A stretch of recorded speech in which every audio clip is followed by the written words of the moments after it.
You ever have one of those moments where someone's actions finally catch up to what your gut's been saying about them all along? Like deep down, you knew they could have called, they could have shown up, they could have tried harder, but they didn't. Not without a fight, at least. And now you're sitting there realizing that sometimes it's not that they couldn't love you right, is that they just didn't want to. Not enough, at least. The phrase, if they wanted to, they would, sounds like advice until it hits you in the face like a reality check. It's the kind of truth that makes your chest tighten for just a second. Not because it's cruel, but because it just became crystal clear in your mind. And once you see it, you can't ever unsee it. It's almost funny how once you have seen it, though, it's impossible not to see it more. You start noticing all the ways they don't show up, the missed calls, the dry text, the plans that never actually happen. And instead of making the excuses like you used to, saying things like, maybe they're busy, maybe they're scared, maybe it's just bad timing, you stop romanticizing all the confusion because you just realize it's not about the love you give at this point. It's about the energy you keep spending on someone who's already shown their true capacity.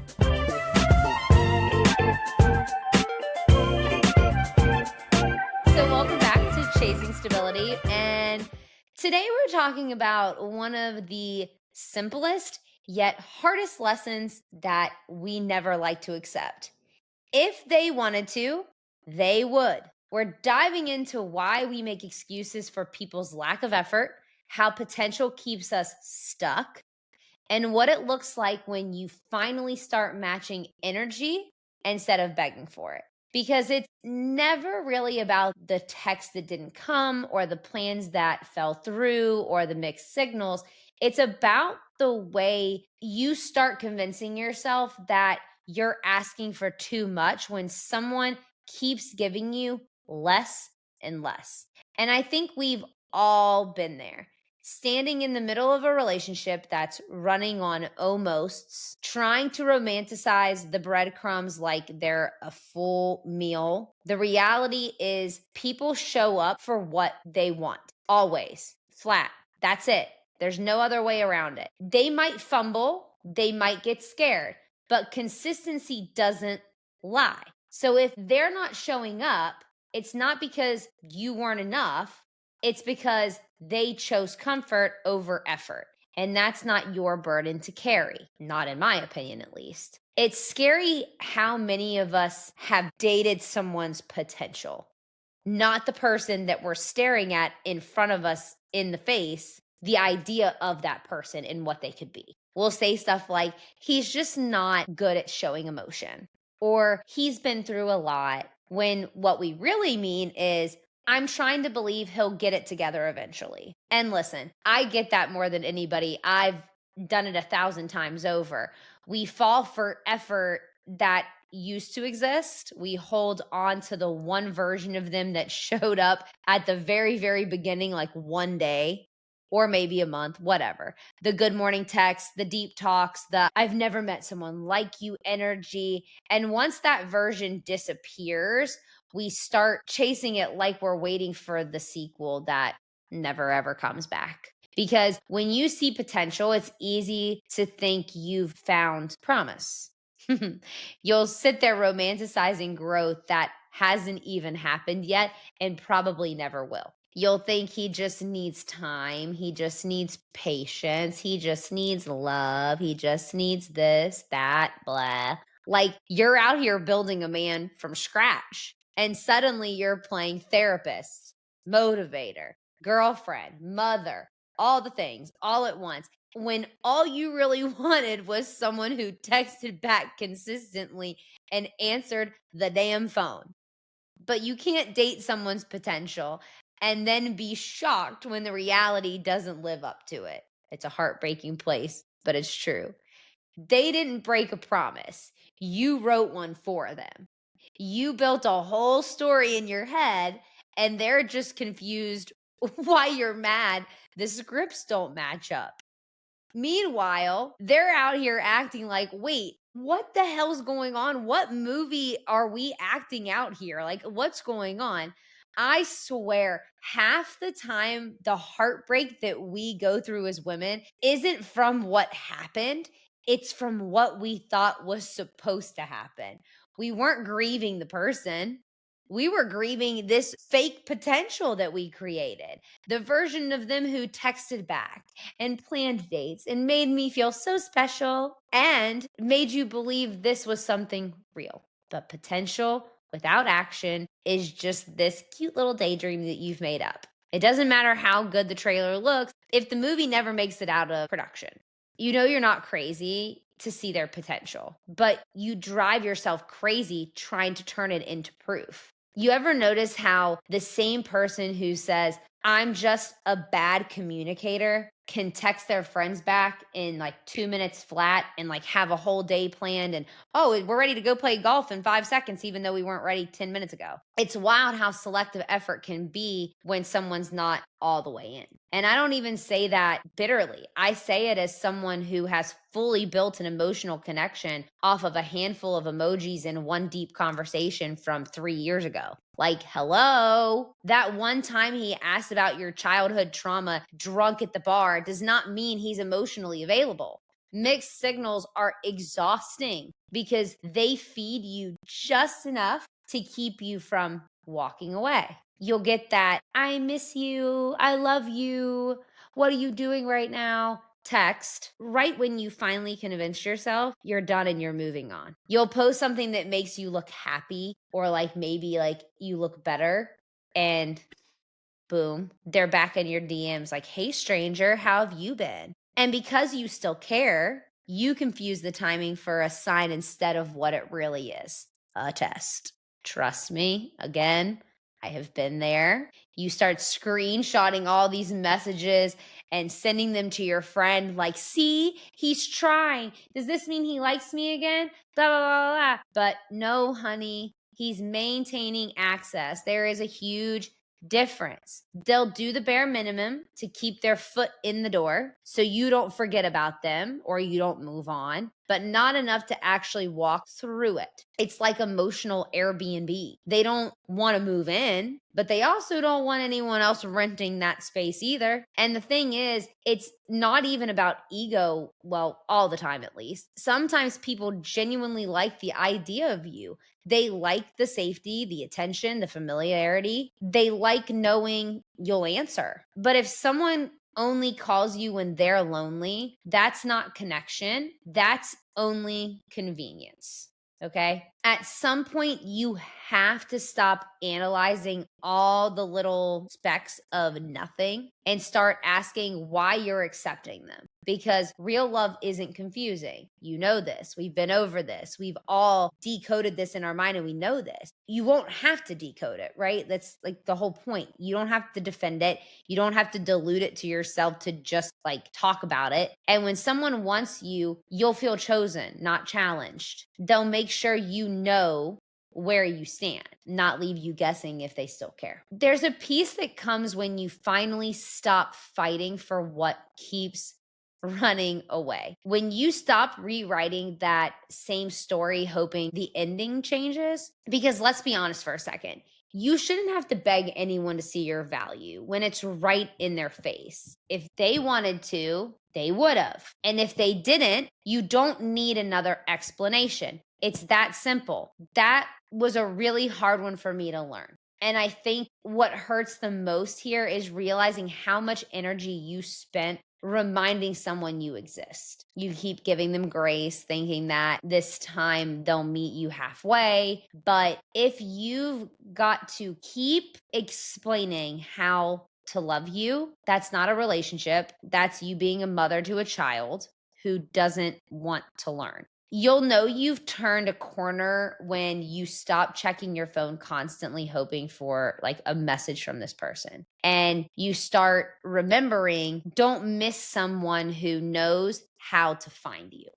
If they wanted to reach out, they would have. If they wanted to apologize, they would have. If they wanted to show up, they would have already been here. And the silence you keep trying to like decode, that is their message. Plain and simple. The hardest part isn't losing them, it's losing the version of yourself that thought love had to be earned through effort. Because when you've been used to proving your worth, stillness feels like you've been abandoned. But that's just your peace being rebuilt.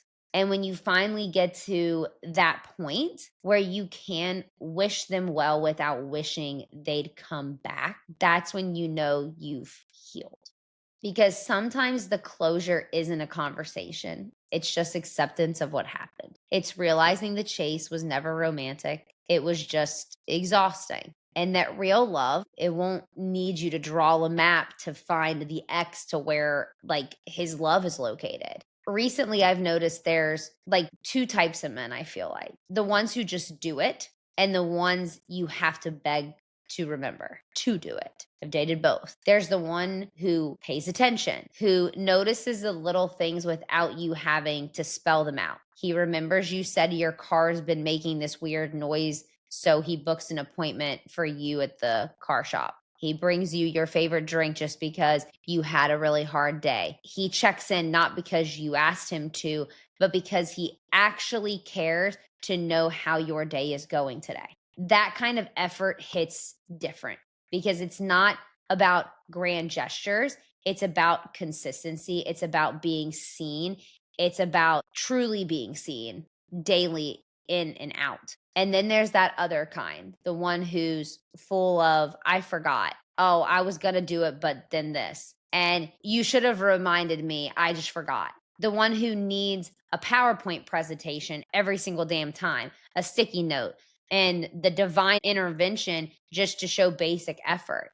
You know the type. He swears he cares, but somehow he only proves it when you're ready to walk away after fighting about it for the 17,000th time. And suddenly, boom, he's got a burst of energy talking about, I'll do better. Like, where was that when I was begging for you to show up all this time? You can't build forever with someone who only moves when they're about to lose you.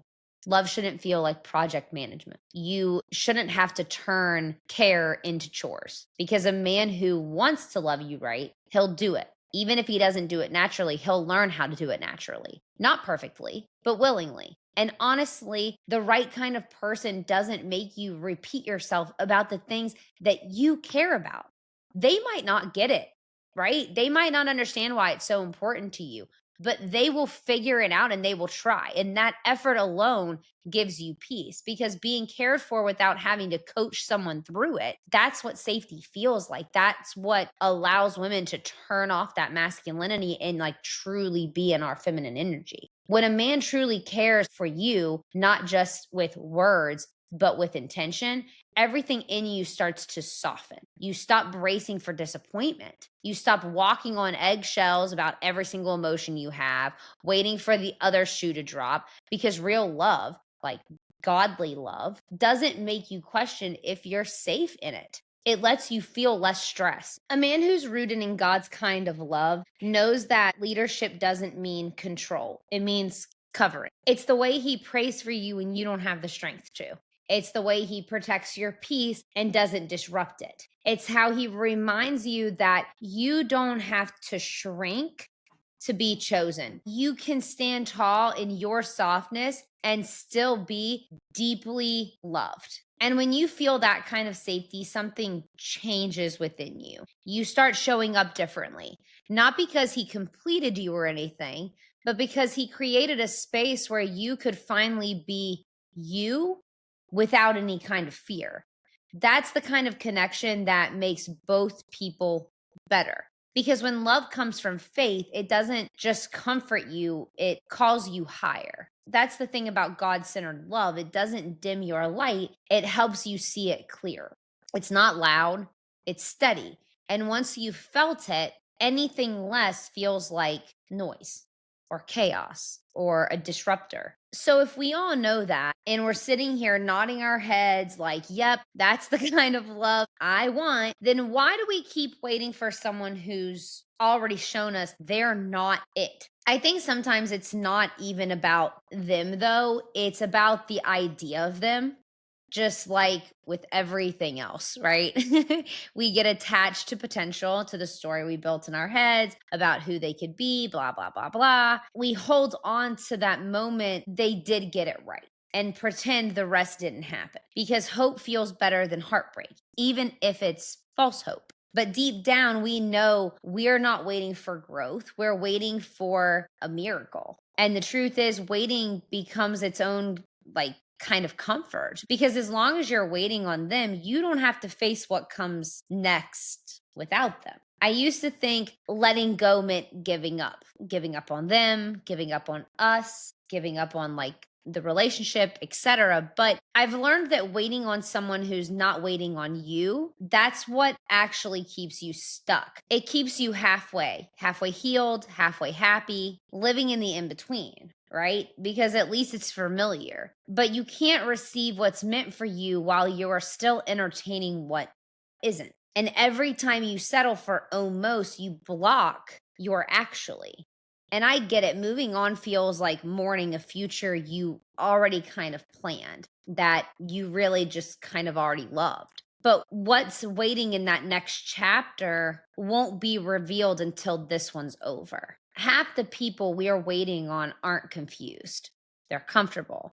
And that's a fact. They know exactly what you bring to the table. And they also know you'll keep bringing it whether they show up or not. That's why they don't commit. Not because they can't, but because they don't have to. And that's a super hard pill to swallow because we want to believe they're just scared or healing or figuring things out, or they just like don't know what they really want. But sometimes the truth is uglier than that. It's that they like the access, not the accountability.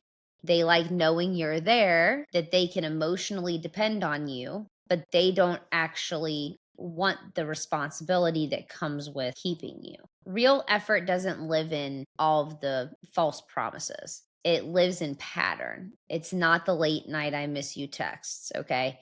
It's the showing up the next morning with breakfast. It's the consistency that doesn't need convincing. It's when love stops being potential and starts being just proof, right?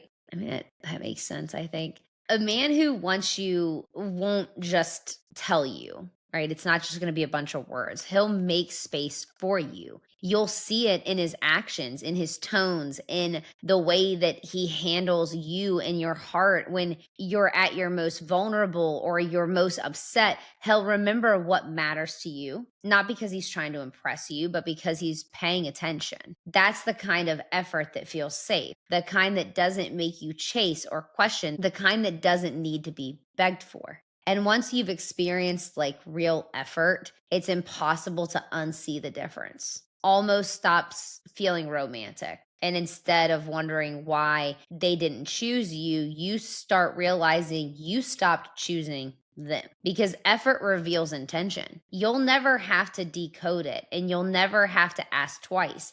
If someone's not showing up, it's not a lack of time. Okay. It's just not. Get that narrative out of your head. It's a lack of priority. And when you finally accept that, you stop making excuses for what's not growing. And the crazy thing about healing is that it doesn't just change how you love, it changes what you'll tolerate. Once you've had peace, chaos stops being cute. Like it becomes super annoying, actually. Once you've experienced real effort, you stop mistaking confusion for chemistry. Again, it gets annoying. You're annoyed. You get turned off. You like get the ick from it. And once you've learned to love yourself the way you kept wishing someone else would, you stop settling altogether because you're not going to take some bare minimum when you can give yourself everything you need. You don't actually lower your standards because you want less. You lower them because you hope less. You start telling yourself maybe asking for consistency is too much. Maybe wanting communication means you're needy. What? maybe love is just supposed to be complicated.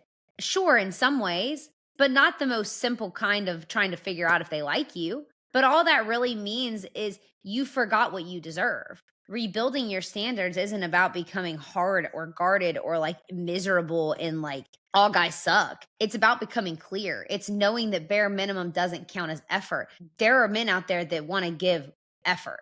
Okay. That mixed signals aren't mystery, and men know that. They're manipulating you. You have to decide that you'd rather be alone in peace than partnered in that confusion or that manipulation. And I know what that shift feels like. It's lonely at first. You'll catch yourself scrolling through old messages, wondering if you were asking for too much. But that loneliness, that's not emptiness, that's space. Space you just created by letting go of what wasn't growing you. It was holding you back. It was holding you stagnant, at least at bare minimum. Space for something that actually feels aligned can now step in, because one day someone's going to meet those standards that they said were too much, right? Not because you beg them to, but because they were already living at that level. And when that happens, it won't feel like work. It'll feel like rest. So, yeah, rebuilding your standards might cost you a few people. It might cost you your relationship. It might cost you a couple friends too, honestly, but it'll give you back yourself. And that's the trade that's worth anything. So, maybe the real lesson here isn't just if they wanted to, they would. Maybe it's also if you wanted to, you will. Because at some point, you've got to stop hoping they'll wake up and start waking up for yourself. You can't keep checking your phone like it's a slot machine, hoping this time, like you'll hit the jackpot text that finally makes it all make sense. Like you're going to find the exact words that make everything change, because you won't. That's never going to happen. And that's okay, because closure isn't in the message they never sent. It's in the moment you stop needing it. You start realizing the people who really want you in their life don't make you question your spot in it. They don't go missing every other week or treat effort like it's optional. They call, they show up, they try. It's not rocket science. I mean, just look toward your best friends and you'll see it. It's respect. And honestly, I've reached a point where I don't want potential anymore. I refuse. I don't want to coach someone through being a decent person. I don't want to hand out emotional participation trophies. I just don't, and I'm not going to. If you want me, act like it. Show the hell up. And if you don't, that's great. But move out of the way so who wants to can step forward. Because when you stop chasing people, your peace stops running. You get clearer, you get softer, you get stronger. You start romanticizing your own life instead of the fakeness of that guy. The quiet mornings, the solo dog walks, the playlists that used to make you cry that now just make you smile. You start seeing that love isn't something you have to beg for. It's something that meets you where you are effortlessly. And maybe that's what if they wanted to, they would really means. Not just about them, but about you. If you want to heal, you will. If you want to move on, you will. If you want to start over, you will. You always have the power. It just gets buried under the noise of trying to be chosen. So, bottom line is stop taking half effort as full interest. Stop replaying what could have been and start preparing for what's next. Because if they wanted to, they would have. And now it's your turn. Are you going to sit there making excuses, or are you going to finally move forward? Thank you all so much for hanging out with me today. If this episode hit home, share it, spread it, send it out to one of your friends or to all of them that are still making excuses for their past relationships. Let's move forward and be delusional together, but this time about our self-worth and not somebody else's. Please make sure that you're following Chasing Stability wherever you are listening to this podcast right now, but also on social medias so you can follow along with all of the chaos that is my life. This is Chasing Stability, and I will meet you in the in between next Tuesday.